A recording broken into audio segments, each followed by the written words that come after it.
Hey guys, good morning. আজকে ভোরবেলা আমি চলে এসেছি মাঠের দিকে, কারণ আজকে আমাদের সবজি তোলার দিন। বুধবার যেহেতু, তো আজকে আমি সবজি তুলতে চলে এসেছি। সবজি বলতে এখন পটল আর ঝিঙের সিজন। তো পটল আর ঝিঙে তুলে আজকে আমি বাজারে নিয়ে যাব।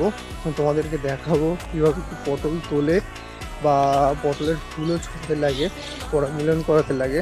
তো সেটা আমি তোমাদের ভিডিওর মাধ্যমে দেখাবো। এ দেখো একটা সুন্দর ওয়েদার।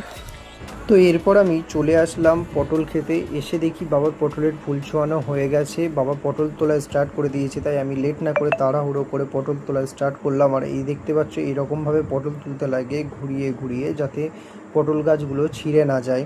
পটলগুলো তোলা শেষ করে নিয়ে চলে আসলাম বাড়িতে। আর এখানে দেখতে পাচ্ছ পটল বাছাই করছে মা, বাবা আর পিসিমণি মিলে।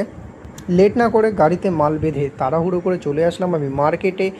এসেই দেখি প্রচুর পরিমাণে জ্যাম পড়ে গেছে, দুই সাইডের রাস্তা পুরো বন্ধ হয়ে গেছে, গাড়ি ঘোড়া যেতে পারছে না। আর আমিও গাড়ি নিয়ে এখানে দাঁড়িয়ে পড়েছি, মাল বিক্রি করতে পারছি না। পটল বিক্রি করা শেষ করে তড়িঘড়ি করে টাকাটা নিয়ে আমি চলে গেলাম মাছ বাজারে, কারণ বাবা মাছ নেওয়ার কথা বলেছিল। তাই লেট না করে চলে আসলাম মার্কেটে।